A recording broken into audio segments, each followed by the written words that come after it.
네, 오늘 이제 마가복음을 시작하는데 전에도 마가복음을 한 적이 있지만 그저 이렇게 개론적으로 다 지나갔고 이제부터 이번 주부터는 그 마가복음을 구체적으로 굉장히 사건 중심으로 그렇게 우리가 나누려고 합니다.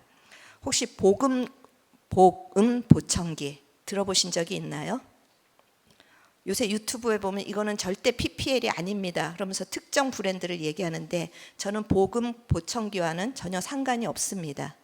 그런데 거기 광고가 굉장히 재밌었습니다. 어떤 한 허름한 농부가 나와서 이제 그 광고를 하기 시작합니다. 그리고 첫 마디를 이렇게 시작합니다. 아들아, 요즘 귀가 멍멍한 게 잘 안 들린다. 그런데 머시기 볶음인가 복음인가 보청기를 잘 맞춘다는데 하면서 이제 아들한테 사달라고 그 보청기에 대해서 설명을 합니다. 그러면서 마지막에 또 이야기를 합니다. 볶음이 아니라 뭐? 그러니까 어떤 사람이 복음이요 그랬더니 복음이란다 복음. 그렇게 아주 재밌는 광고를 제가 보게 됐는데 정말 그 노인에게는 그 농부에게는 귀가 안 들리는데 귀가 들린다라는 그 보청기가 기쁜 소식인 것입니다. 그래서 그 복음 보청기 회사가 크리스찬 기업인지는 저는 잘 모르겠습니다. 그런데 그 광고의 끝에 복음이란다 복음 그렇게 끝을 매는데 여러분이 가지고 계신 복음, 우리 매일 복음 하는데 여러분의 복음은 삶 속에서 짜증과 원망과 서로 탓하고 싸우고 그런 지지고 볶는 볶음입니까? 아니면 정말 기쁜 소식입니까? 복음은 기쁜 소식이라는 뜻입니다. 그런데 우리는 복음 하는데 그 복음에 대해서 잘 모르겠다라고 이야기할 때가 있습니다. 그리고 많은 분들이 왜 나는 복음을 믿는데 기쁨이 없을까? 그렇게 물어보기도 합니다. 그 이유가 뭘까? 오늘 우리가 이 마가복음을 통하여서 우리가 복음을 정말 잘 알고 있는가? 성경에서 말씀하시려는 복음이 내게도 진짜 복음인가? 그것을 한번 같이 살펴보았으면 좋겠습니다. 당시 마가가 이 복음을 쓸 때, 마가복음을 쓸 때 당시의 상황은 굉장히 힘들었습니다. 예수님이 메시아라고 해서 그 예수님을 믿고 따랐습니다. 그 당시에 교인들은 초대교회 그 교인들은 로마의 압박에서 종로를 타면서 너무나 힘이 들어서 예수님을 믿으면 거기서 해방될 것이라고 생각을 한 것입니다. 그런데 웬걸 예수님을 따랐는데 로마로부터 해방되기는커녕 더 핍박이 심해졌습니다. 옥에 갇히기도 하고 형벌을 받기도 하고 그러면서 이거는 내가 원한 믿음이 아닌데 내가 원한 메시아가 아닌데 그러면서 배교하는 사람들이 늘어나기 시작했습니다. 그리고 반면에 또 그 신앙을 지키다가 죽는 사람들이 늘어나기 시작했습니다. 이런 상황 속에서 교인들은 과연 믿음이라는 것이 무엇인가? 복음이라는 것이 무엇인가? 갈등하고 두려워하고 낙심했을 것입니다. 이런 신자들을 향하여서 마가는 그 할아버지가 농부 할아버지가 복음이란다 복음 그렇게 외친 것처럼 지금 복음이란다 복음 그렇게 마가복음을 시작하고 있습니다.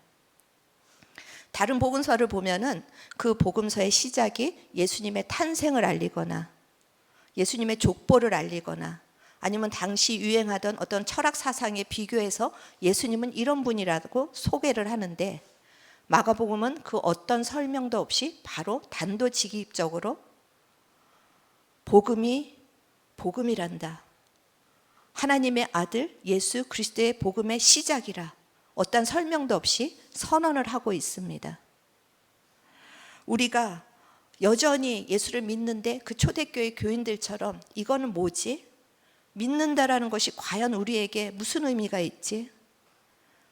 여전히 우리의 삶의 문제는 풀리지 않고 여전히 내 문제들은 나를 압박하고 있고 여전히 나는 어떻게 해야 될지 알지 못하는데 복음이 과연 나에게 무엇인가? 예수 그리스도가 나에게 무슨 의미가 있는가? 우리가 공식적으로 이야기하지 않지만 마음속에서 얼마나 그런 수많은 질문들이 있고 그렇게 얼마나 배교하는 시간들이 많이 있습니까?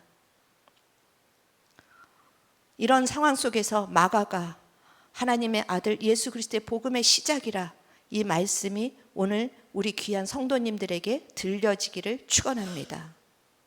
그리고 여러분의 결론도 복음이란다 복음, 그렇게 결론이 나는 여러분의 인생이 되기를 주님의 이름으로 축원합니다. 우리가 복음이라고 생각하면 이게 기독교의 전유 고유 단어라고 생각할 때가 참 많이 있습니다. 그런데 복음은 기독교의 고유 단어가 아닙니다. 많은 사람들에게도 복음이 있습니다. 아까 그 농부 할아버지에게는 보청기가 복음입니다. 그리고 세상에서 정말 자기가 원하는, 만약에 아이를 간절히 원했는데 그 집안에 안 생기다가 아이가 생겼으면 그것이 그 가정에서는 복음일 것입니다. 우리가 복음 하는데 성경에서 말하는 복음과 내가 추구하는 복음이 일치될 때, 그때 비로소 그 복음은 우리에게 기쁜 소식이 되는 것입니다. 그래서 마가는 복음이란다 복음을 정말 서론에서부터 외치면서 이 복음이 무엇인지 이 1장 1절에서 정확하게 설명을 하고 있습니다. 이 헬라어의 어순으로 보면은 하나님의 아들 예수 그리스도의 복음의 시작이라, 이것을 어순으로는 완전히 바뀝니다. 시작되었네 복음이, 예수 그리스도의 하나님의 아들의 시작되었는데 그 내용이 예수 그리스도의 복음이고 하나님의 아들의 복음이라는 것입니다. 그래서 마가는 이 서론에서 그 복음의 내용을 집약해서 두 단어로, 복음이란 다른 것이 아니라 예수 그리스도의 복음, 하나님의 아들의 복음. 그래서 우리가 예수 그리스도가 누구인지 알을 때 우리에게도 이것이 기쁜 소식이 되는 것이고, 예수 그리스도가 하나님의 아들임을 알 때 우리에게도 그것이 비로소 기쁜 소식이 되는 것입니다. 그러면 첫 번째로 예수 그리스도의 복음, 예수 그리스도의 복음에 대해서 마태복음 1장 21절에서는 예수란 이름을 풀어냅니다. 예수란 이름이 무엇입니까? 자기 백성을 죄에서 구원할 자. 그리고 그리스도라는 것은 기름을 부음 받은 자인데, 하나님께 어떠한 사명을 위해서 파송될 때 하나님께서 기름을 부어주셨는데 그것을 그리스도로 합니다. 그렇기 때문에 예수 그리스도의 복음이라는 것은 우리를 죄와 사망에서 건져줄 주님이 유일한 자라는 것을 함축하고 있는 것입니다. 죄와 사망에서 건져줄 유일한 분, 정직하게, 그냥 여기서는 대답 안 해도 되니까 한번 생각해 보십시오. 여러분에게도 죄와 사망에서 건져주시는 예수가 기쁜 소식입니까? 표정으로는 정말 이렇게 항상 다 잘하고 계셔서 모르겠는데 다시 질문합니다. 예수님이 죄와 사망에서 건져주셨다라는 게 정말 나에게 기쁜 소식인가? 네, 뭐 끄덕이는 분도 있고 아멘이라는 분도 있는데 감사합니다. 그런데 당시 유대인들은 그렇지 않았습니다. 예수님은 죄와 사망에서 건져주시기 위해서 오셨는데 그들에게는 그 예수님의 소식이 기쁨이 아니었습니다. 그 이유에 대해서 요한복음 6장 26절에 예수님은 이렇게 말씀하십니다. 이들이 예수를 찾는 까닭이 무엇이라고요? 떡을 먹고 배불렀기 때문에, 세상을 풍성하게 살아갈 수 있도록 뭔가를 해줄 수 있는 분이기 때문에 이분들은 그런 예수를 원했지 죄와 사망에서 건지는 예수님에 대해서는 전혀 관심이 없었습니다. 우리도 역시 이 땅에서 내가 조금 더 잘 먹고 잘 되고 그런 것에 우리의 마음이 머물러 있다면 이 예수 그리스도가 나에게 더 이상 기쁜 소식은 아닐 것입니다. 예수가 나를 죄와 사망에서 건져주신다, 이것이 기쁜 소식이 되는 자는 어떤 자가 그렇겠습니까?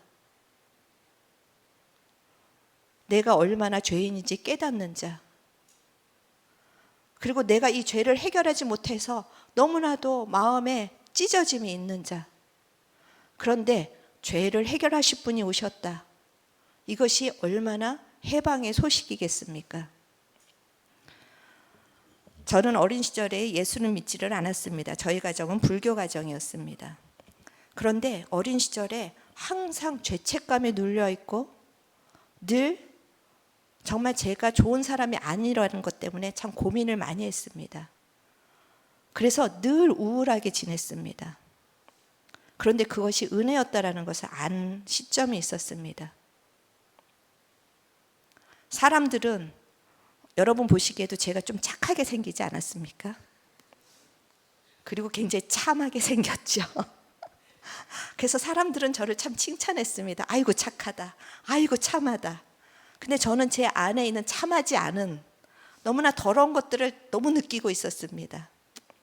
그리고 그 착하다라는 기준이 과연 어디에 있을까?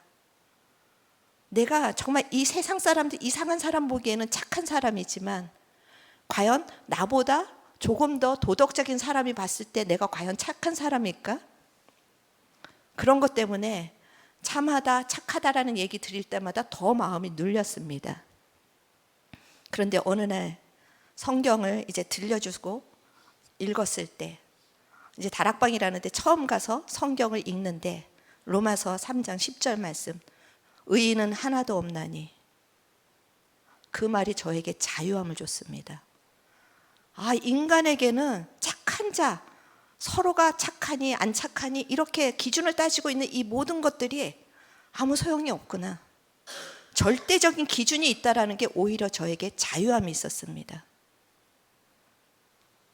그 절대적인 기준 앞에 의인은 없나니 하나도 없고 하나님의 영광에 이를 자가 없다라고 한 말씀이 오히려 자유함을 주고 기쁨을 줬습니다. 왜냐하면 거기서 그치는 것이 아니라 살 길을 열어주셨기 때문입니다. 그래서 저의 그 예수 믿기 전에 그 30년 동안의 우울하고 눌리는 그 삶이 정말 저에게는 힘든 삶이었지만 예수님의 그 죄에 대한 죄와 심판에서 건지신다라는 이 예수 그리스도 되심이 저에게 그날부터 자유함을 줬습니다. 그리고 저의 인생을 새롭게 한 것입니다.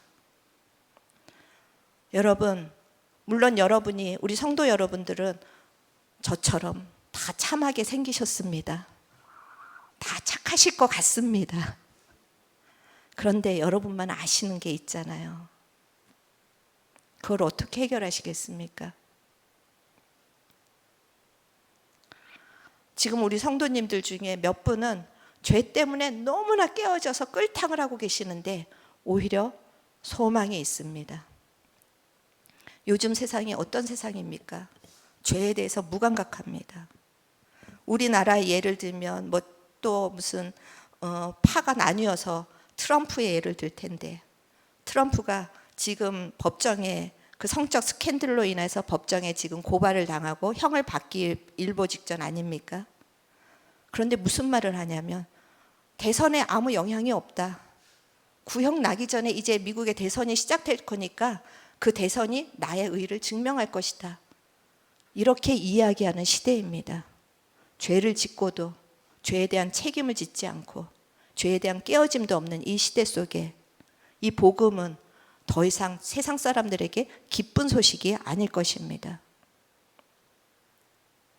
그렇다면 이 복음이 나에게 기쁨이 되기 위해서 내 심령이 주님의 빛이 비춰져서 얼마나 어두운가를 볼 수 있으셔야 합니다.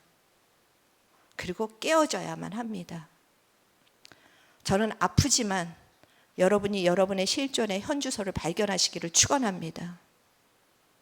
그리고 내가 얼마나 죄로 인해서 망가진 인생인지, 난 여태까지 고개 들고 이 정도면 잘 살았지 않은 인생이 얼마나 망가지고 얼마나 더럽혀졌는지 여러분이 아프지만 그것을 깨달으시기를 축원합니다.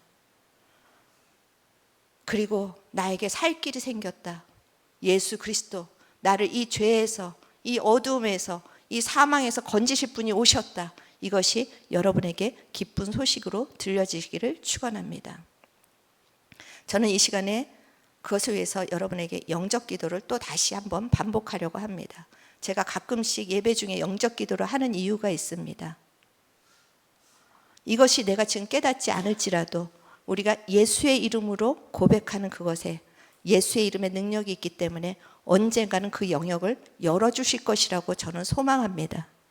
그래서 다 아시겠지만 같이 한번 또 따라서 우리가 고백하실 때 이 시간에 성령께서 우리의 심령 가운데 진정으로 역사하시기를 정말 소망합니다. 같이 따라 하시겠습니다. 하나님 아버지, 저는 죄인입니다. 얼마나 하나님의 진노의 대상인지 깨닫지 못하고 잘난 척하고 살았습니다. 이제 제가 하나님의 원수된 자요, 진노한 자라는 것을 깨닫고 예수 그리스도를 붙잡습니다.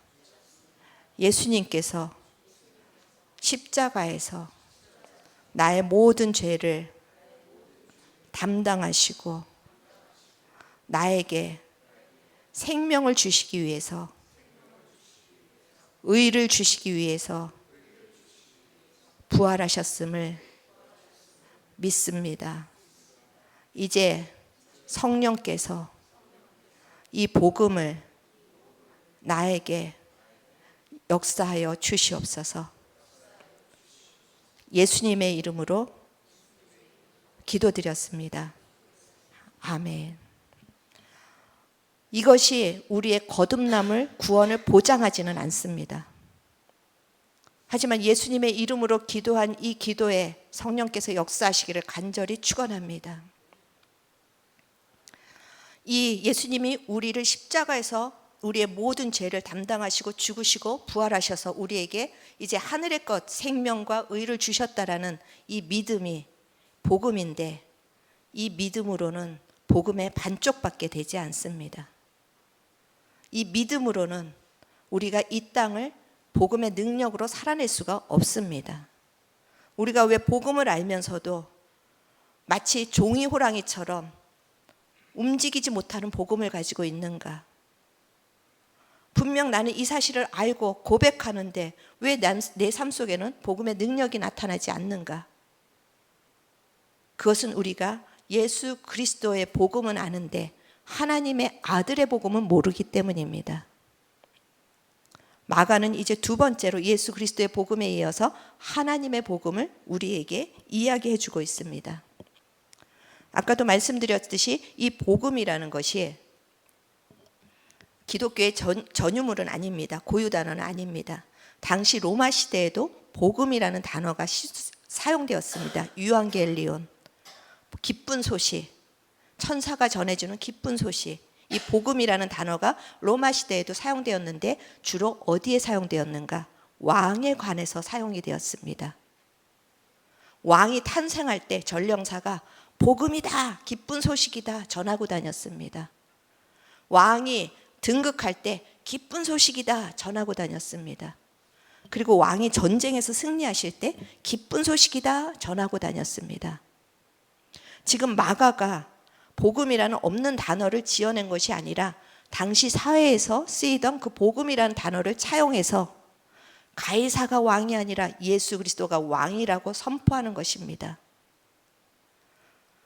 너희들을 살리는 것은 세상의 왕이 아니라 하늘의 왕, 하나님의 아들. 겉으로 보기에는 그저 목수의 아들이고 초라하고 아무런 능력이 없는 것 같은데 그분은 목수의 아들이 아니라 하나님의 아들, 곧 하늘의 왕이라는 것입니다.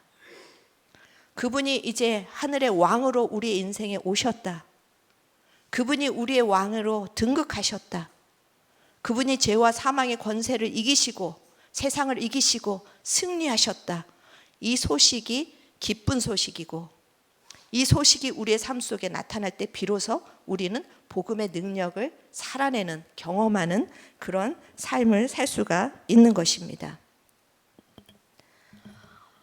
예수님이 하나님의 아들로 이 땅에 오셨다라는 것은 그저 왕으로 오신 게 아니라 마가복음 1장 15절에 보면 하나님의 나라가 가까웠으니 하나님의 나라가 임했다라는 것입니다. 그리고 이제는 우리는 세상의 나라에 속한 자가 아니라 하나님의 나라에 속한 자가 되었다라는 것입니다. 하나님의 나라에 속한 것이 무엇인가? 로마서 14장 17절 우리 같이 한번 읽어보시겠습니다. 로마서 14장 17절 하나님의 나라는 먹는 것과 마시는 것이 아니요 오직 성령 안에 있는 의와 평강과 희락이라. 아멘. 우리 안에 이제 예수님이 왕으로 오셨는데 그 하나님의 나라가 우리가 예수를 믿는 순간 열렸다라는 것입니다. 여러분의 마음에는 하나님의 나라가 임했습니까? 아멘 하셨는데 그럼 하나님의 나라의 특징이 무엇이라고 얘기를 하고 있죠? 의와 평강과 희락. 하나님의 나라의 특징은 풍성한 먹을거리가 아닙니다. 내가 남들보다 더 잘 사는 게 아닙니다. 하나님의 나라는 내가 성공하는 게 아닙니다. 하나님의 나라는 무엇이요? 의와 평강과 희락. 의라는 것이 무엇입니까? 하나님의 말씀대로 되는 것이 의입니다. 하나님의 창조 목적대로 되는 것이 의입니다. 그리고 평강은 전쟁이 그친 상태. 날마다 전쟁을 겪는, 가정에서도 전쟁을 겪고 내 안에서도 전쟁을 겪고 사람들과의 관계에서도 전쟁을 겪는, 그래서 어디를 가도 내 안에도 안식이 없고 가정에 들어가도 안식이 없고 교회 와도 안식이 없고 일터에 나가도 안식이 없는 그곳에 하나님의 나라에 임할 때 전쟁이 그친다라는 것입니다. 그리고 세상이 줄 수 없는 평강이 임하는 것입니다. 그리고 하나님의 나라의 특징 희락. 희락이라는 것은 무엇입니까? 그냥 내가 먹고 마시는 그런 육체적인 쾌락이 희락이 아닙니다. 좀 우스운 얘기지만 저희 아들이 중학교에 들어가서 처음으로 저한테 질문하는 게 엄마 아이들이 편의점에서 물건을 훔치면서 기쁘대요. 그러니까 그건 나쁜 일이 아니지 않을까요? 아니 이게 중학생이 할 질문입니까? 근데 그 질문을 한 동기가 무엇입니까? 나도 훔치고 싶다. 강남에 있는 중학교였습니다. 아이들에게 부족함이 없었습니다. 아이들에게 부족함이 없는데 아이들에게 희락이 없으니까 그런 데서 스릴을 느끼고 그런 데서 즐거움을 느끼는 것입니다. 잘못된 중독에서 즐거움을 느끼고 죄에서 즐거움을 느끼고 우리 안에 진정한 희락을 경험하지 못했기 때문입니다. 그런데 하나님의 나라가 임하면 진정한 희락이 옵니다. 다른 사람들을 섬길 때 희락이 옵니다. 말씀을 읽을 때 희락이 옵니다. 주님과 관계할 때 세상에서 줄 수 없는 그런 어떤 만족감이 옵니다. 우리에게 예수 그리스도가 하나님의 아들로 오셨다라는 건 이렇게 하나님이 통치하시는 하나님의 나라가 열렸다라는 것인데 우리가 천국을 갖다 줘도 지옥으로 바꾸는 이유가 무엇입니까?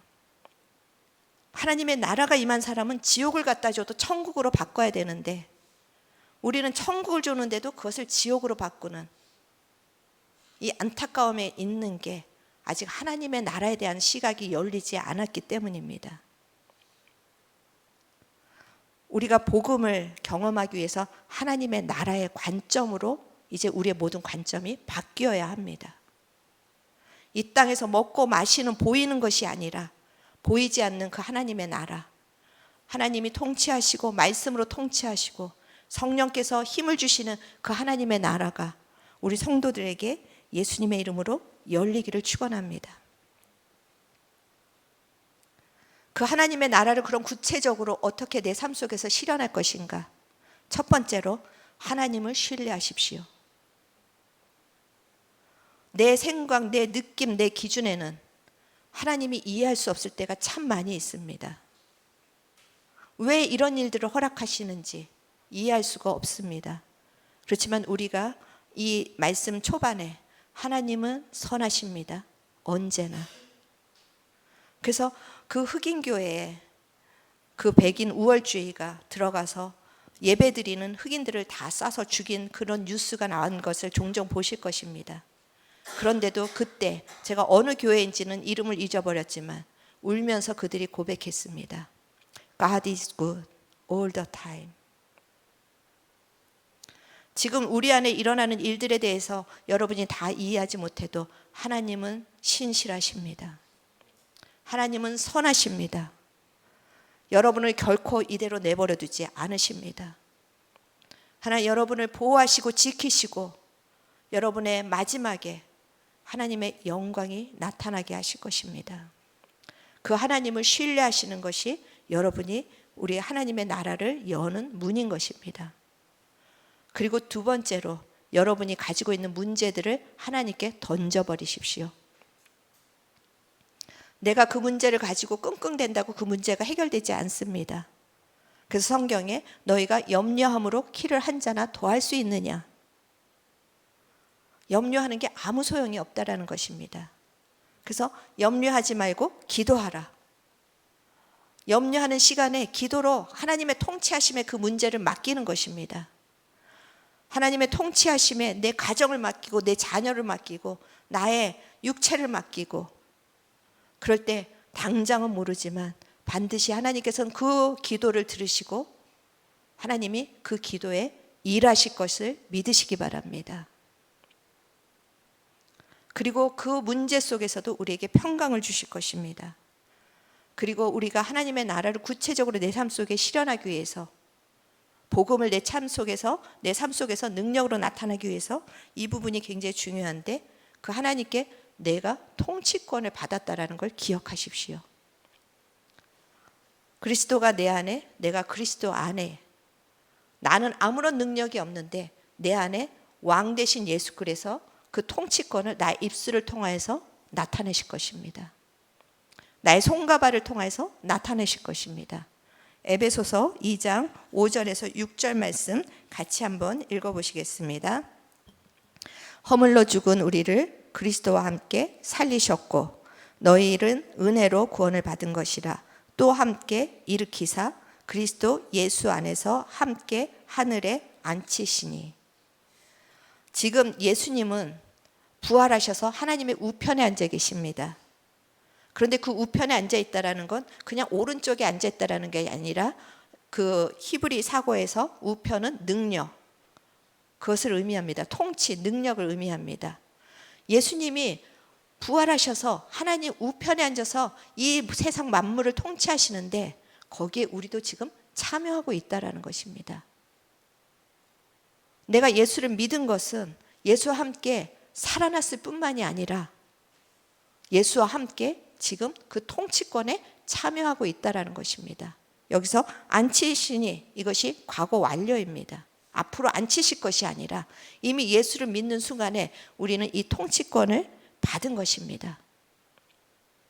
예수로 인하여서 우리에게 하나님의 의가 이루어진 것이 하나님의 창조 목적대로 우리가 회복된 것입니다. 그래서 여기서 함께 하늘에 앉히시니 그것이 창세기 1장 28절에 나오는 너희들이 땅에 충만하라, 정복하라, 다스리라. 이 사명이 우리 안에 회복된 것을 의미합니다. 여러분, 서로를 한번 쳐다봐 주실래요? 아이고, 참 별 볼 일 없다. 그런데 저 별 볼 일 없다라고 생각하는 내 안에, 저 지체 안에 하늘의 통치권이 있습니다. 여러분이 죄에 대해서 이 통치권을 발휘하십시오. 아까 저희 아들의 예를 든 것처럼 죄가 짓고 싶어서 나도 저 스릴 한번 느끼고 싶다. 나도 쟤네들이 그 훔치고 느끼는 쾌감을 한번 느껴보고 싶다. 그런 상태에 우리는 있을 사람이 아닙니다. 그것은 죄에 끌려다니는 것입니다. 우리는 죄를 다스릴 사람들입니다. 예수님이 죄와 사망의 권세를 이기신 것처럼 우리는 죄를 다스릴 사람들입니다. 여러분 안에 이 예수님의 통치권이 있는 것을 알고 여러분이 끊기 힘든 죄를 향하여서 어둠을 향해서 선포하십시오. 염려와 예수의 이름으로 떠나갈지어다. 짜증아 원망아 예수의 이름으로 떠나갈지어다. 그렇게 구체적으로 여러분이 삶 속에서 이 통치권을 발휘할 때 그 왕께서 여러분의 생각과 심령과 상황 속에서 역사하실 것입니다. 기도 시간뿐만이 아니라 수시로 하루에도 몇 번씩 어떤 생각이 스쳐갈 때, 음란한 생각이 스쳐갈 때 음란은 예수의 이름으로 떠나갈지어다. 우울이 스쳐갈 때 우울은 예수의 이름으로 떠나갈지어다. 이게 이렇게 선포하면서 우리가 복음의 능력을 우리가 할 수 있다라는 것입니다. 저는 이 시간에 간절히 축원하는 것은 특별히 가장들, 한 가정의 남자 가장들, 또 남편을 일찍 잃고 영적인 가장들, 이 통치권을 회복하시기를 바랍니다. 그리고 이것을 자주 사용하시기를 바랍니다. 그럴 때 여러분을 통해서 여러분의 가정에 복음이 열릴 것입니다. 복음이 역사할 것입니다. 이 복음이 이렇게 정말 살아서 얼마나 큰 능력이 있는지, 우리를 심판에서 축복으로, 저주에서 축복으로, 우리를 무거운 정말 그 힘든 고단함에서 안식으로, 복음은 이렇게 우리를 초청하고 있습니다. 그런데 당시 예수 그리스도가 이 복음을 외쳤는데, 하나님의 나라가 임하였다 그렇게 외쳤는데, 그것을 받아들이는 사람보다 받지 못하는 사람들이 더 많았다라는 것이 지금도 똑같은 현실입니다. 이 복음을 받을 수 있는 자가 누구입니까? 세상으로 잘 나가고 세상에서 성공하고 세상에서 부족함이 없는 자에게 이것이 죄를 지적하고 세상에서 거룩하게 구별되어서 살으려고 하는 이것이 복음이겠습니까? 로마서를 읽다가 우리가 이제 저녁 시간에 로마서 한 장씩 읽었는데, 로마서를 읽다가 너무 재미있는 표현을 발견했습니다. 로마서 6장에 죄의 종은 의에 대해서 자유롭다랍니다. 이 말이 너무 재밌는 거예요. 죄의 종, 내가 죄에 묶여 있으면 의에 대해서 자유로워. 그것을 내가 할 필요가 뭐가 있어요? 내가 남들보다 거룩하게 살 필요가 뭐가 있어요? 할 필요가 없는 게, 그러니까 복음이 필요가 없는 것입니다. 복음은 죄를 해결하고 거룩을 향해서 나가서 살아서 이 땅 가운데 하나님의 나라가 임하게 하라, 이것이 복음인데, 내가 죄 가운데 살아도 불편함이 없고 세상에서 다 채워졌는데 그들에게 이 복음은 그냥 불편하고 거추장한 소식일 것입니다. 그래서 이 복음을, 예수 그리스도를 배척하는 자가 그렇게 많았던 것입니다. 여러분에게는 정말 이 복음을 받아들이고 있습니까? 배척하고 있습니까? 여러분이 원하는 복음은 무엇입니까? 그냥 떡을 먹고 배부르게 하는 그 복음을 원하십니까? 우리가 이 복음의 내용이 수정되지 않고서는 복음이 우리에게 기쁜 소식이 되지 않을 것입니다. 제가 이 설교를 준비하다가 노래 하나를 발견했습니다. 1999년인가 패닉이라는 그룹이 있었는데, 여러분이 다 아시는 이적 있죠? 이적이 결성한 그룹이었습니다. 근데 이적이 작사를 한 건데 랩입니다. 굉장히 긴 랩이어서 가사가 굉장히 깁니다. 근데 제목이 다시 처음부터 다시. 그런데 얼마나 인생을 잘 대변하고 있는지 모르겠습니다. 그 긴 가사 중에 초반부에 이렇게 이야기를 합니다. 내 인생을 내게 돌려줘. 다시 처음부터. 내 인생을 도둑 맞았어. 다시 처음부터. 이것이 우리의 현실입니다. 우리는 하나님께서 우리를 창조하실 때 너무 아름답게 하나님의 형상으로 창조하시고, 우리가 이 땅 가운데 다스리고 정복하고 충만하도록 우리에게 사명을 주셨습니다. 그런데 이거를 도둑 맞았습니다. 그래서 그 다시 처음부터 다시라는 가사가, 내 인생을 내게 돌려줘. 다시 처음부터. 내 인생을 도둑 맞았어. 다시 처음부터. 깊이 내 몸이 가라앉는 걸 느끼는 것밖에는 나는 없어. 아무것도 없어. 내게 왜? 이런 내게 왜? 다시 처음부터.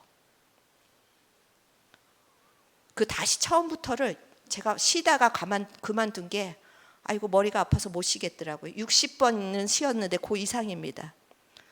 그 랩으로 계속 다시 처음부터 얼마나 희망적인 노래입니까? 그런데 결론에서 이 다시 처음부터 돌아가기를 원하는 결론에서 어떤 가사가 나오냐면 이젠 아무도 믿지 않겠어. 도대체 어디서부터가 처음일까? 이젠 정말 끝.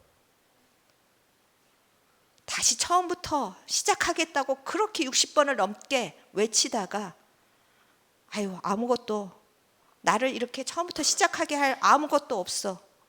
누구도 도와줄 수가 없어서 누구도 믿을 수가 없어. 이젠 정말 어디서부터 시작해야 하는지 모르겠어. 이젠 정말 다 끝났어. 굉장히 절망적인 가사입니다. 그런데 도입부는 우리랑 똑같습니다. 우리의 인생도 다 빼앗겼어. 주님이 주신 이 아름다운 가정도 빼앗기고 주님이 주신 이 아름다운 형상도 다 도둑맞았어. 주님이 주신 사명도 다 도둑맞았어. 다시 처음부터. 우리는 절망이 아니라 다시 처음부터 시작할 수 있는 힘이 있습니다. 복음입니다. 죄의 자리에서 다시 거룩의 자리로 나갈 수 있습니다. 깨어진 자리에서 다시 회복의 자리로 나갈 수 있습니다. 사명을 잃어버린 자리에서 다른 사람을 날마다 죽이고 경쟁하는 자리에서 살리고 세워주는 자리로 나갈 수 있습니다. 복음이란다, 복음. 복음이 이것을 가능하게 합니다. 예수 그리스도의 복음이 이것을 가능하게 합니다. 하나님의 아들의 복음이 이것을 가능하게 합니다. 이제 마가복음을 오늘 시작하면서 몇 주에 걸쳐서 이것을 할지는 모르겠지만 이제 저와 이제 몇 분의 목사님이 같이 돌아가면서 할 때 이 마가복음에 왕이 오셔서 질병을 꾸짖고 귀신을 내어 쫓고 오병이어의 기적을 일으키고 그 모든 사건 속에서 복음이 실제로 여러분 안에 열리기를 축원합니다. 그리고 여러분의 삶에 다시 시작되는, 그래서 그 여러분이 이 땅 가운데 어디에서 시작할지 모르겠어. 내가 다시 시작하고 싶은데 어디에서 시작할지 모르겠어. 내 삶은 정말 다 끝났어. 우리의 가정은 정말 다 끝났어. 거기에 여러분이 복음이란다, 복음, 그렇게 외칠 수 있는 자가 되시기를 축원합니다. 그래서 마가복음 1장 1절에서는 하나님의 아들 예수 그리스도의 복음의 시작이라. 근데 마지막 마가복음의 가장 마지막 절 16장 20절에서 이렇게 복음에 대해서 마무리를 짓습니다. 그 16장 20절에서 20절 같이 우리 큰 소리로 같이 합독하시겠습니다. 제자들이 나가 두루 전파할세 주께서 함께 역사하사 그 따르는 표적으로 말씀을 확실히 증언하시니라. 여러분이 복음으로 살아내고 복음의 증인이 될 때 여러분을 통해서 복음은 다시 이 땅 가운데 시작될 것입니다. 마가가 그 힘든 그 초대교회 사람들을 향해서 복음이란다, 복음, 다시 시작할 수 있다고 외친 것처럼 여러분이 여러분의 인생을 향하여서, 여러분의 가정을 향하여서, 한국의 교회를 향하여서, 이 무너지는 세상을 향하여서 복음이란다, 복음, 여러분이 그 복음의 증인으로 시작하시기를 축원합니다. 그때 주께서 주의 성령으로 함께 하사 표적도 나타나게 하시고 하나님의 영광을 나타나게 하실 것입니다. 우리 이 말씀 생각하면서 같이 찬양하시고 기도하는 시간 갖기로 하겠습니다.